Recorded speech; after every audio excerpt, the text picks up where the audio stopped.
Hello viewers, Assalamu alaikum. I am Kalam Mullah. Welcome to Genius Technical Training Center, Shubit Bazar, Sylhet.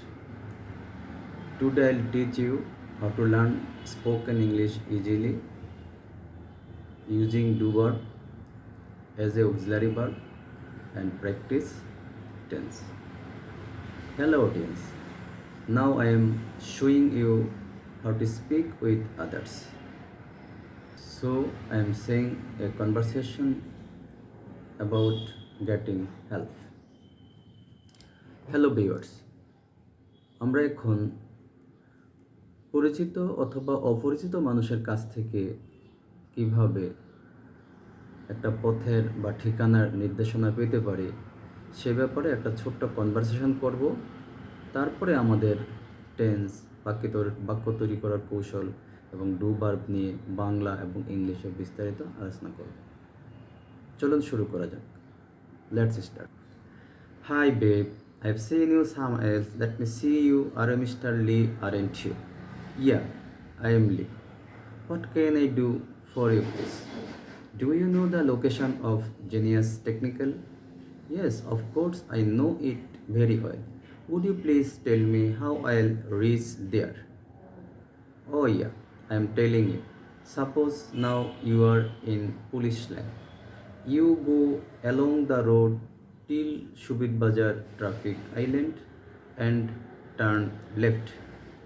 You will walk only 20 seconds. After that, you will see Genius Technical Training Center. It is situated the ground floor of Hannan Shopping Center. Hello viewers, চলুন আমরা do এর ব্যবহার শিখি এবং পাশাপাশি দুইটা টেন্সের সাহায্যে অসংখ্য বাক্য করার কৌশলটা আমরা লপ্ত করি। ডু এর প্রয়োগ।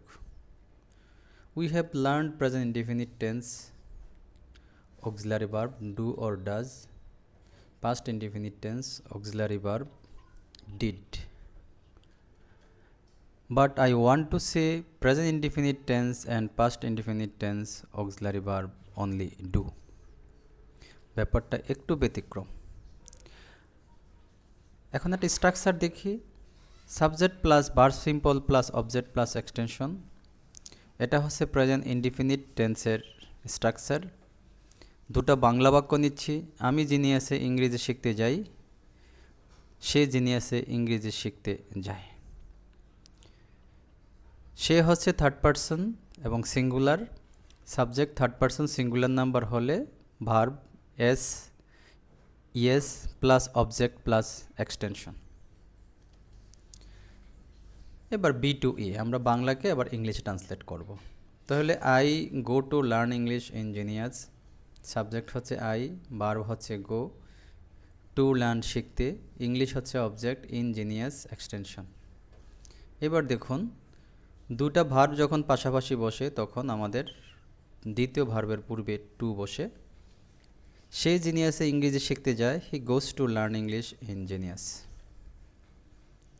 তাহারা জিনিয়াসে ইংরেজি শিখতে গিয়েছিল, past indefinite tense. Present indefinite tense হচ্ছে যাই যাই, খাই খাই, পড়ি পড়ে ইত্যাদি যখন থাকবে এটা ভার্বের প্রেজেন্ট ইনডিফিনিট টেন্স হয়। আর যখন গিয়েছিল, করেছিল, করতো, যাইতো ইত্যাদি থাকে তখন পাস্ট ইনডিফিনিট টেন্স হয়। চলুন আমরা আগে স্ট্রাকচারটা দেখি। Subject plus verb past form বা be to plus object plus extension.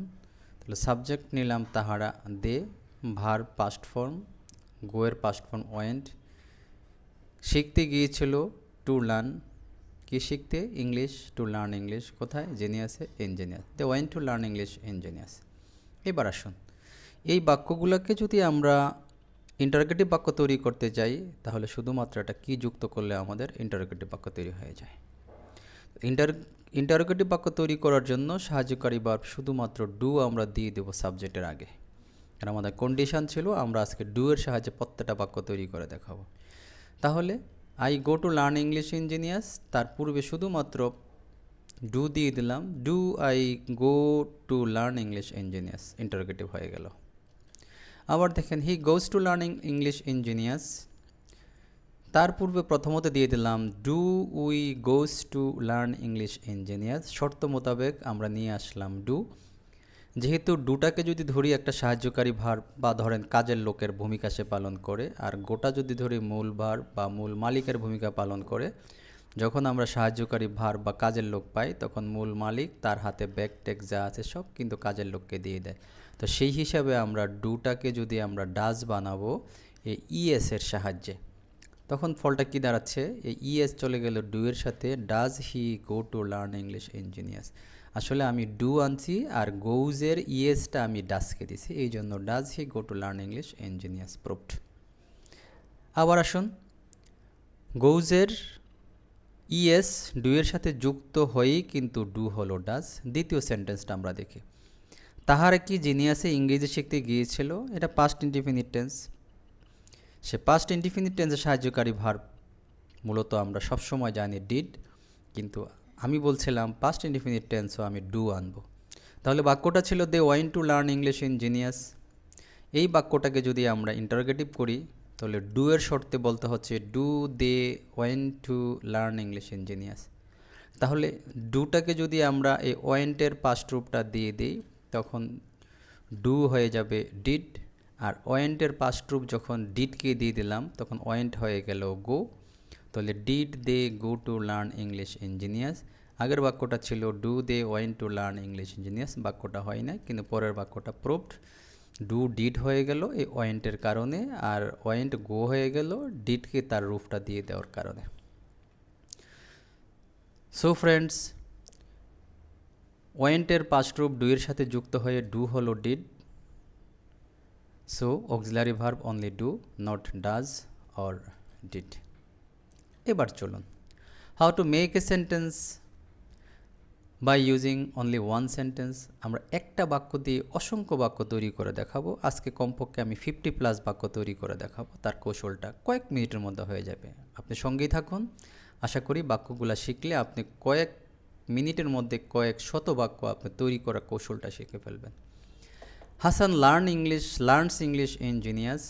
তাহলে এই বাক্যটাকে যদি নেগেটিভ বাক্য তৈরি করতে চাই তাহলে Hasan does not learn English in genius, কেন সাহায্যকারী ভার্ব হচ্ছে ডু, এই লার্নের সাথে এস অথবা ইএস যাই থাকুক ইএস যুক্ত হবে, does not learn English in genius.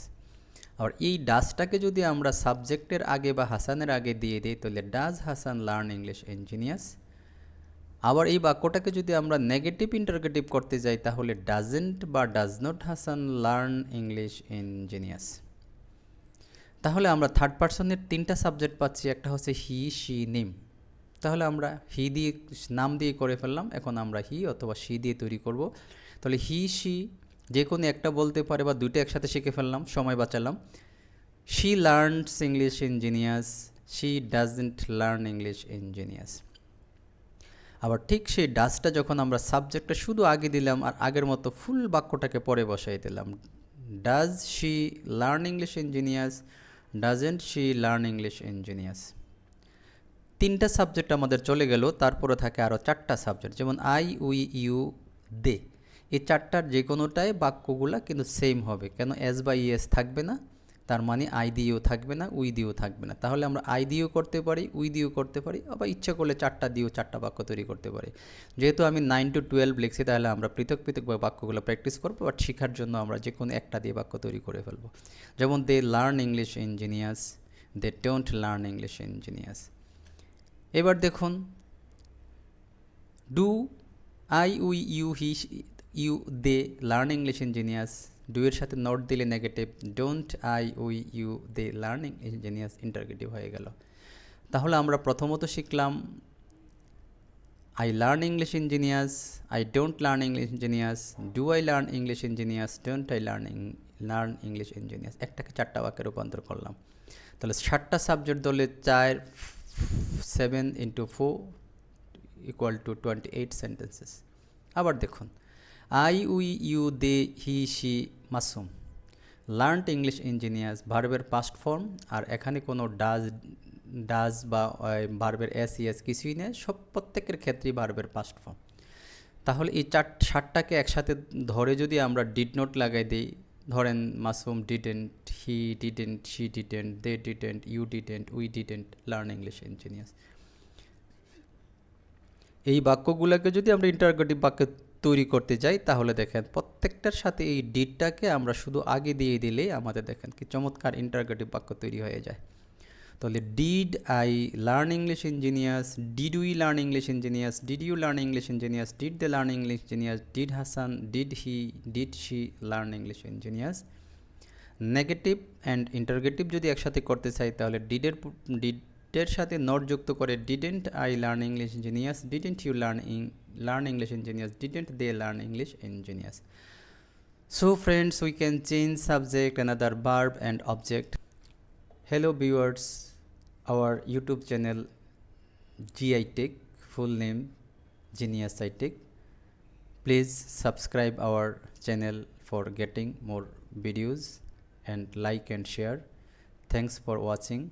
Thank you very much. Allah Hafiz.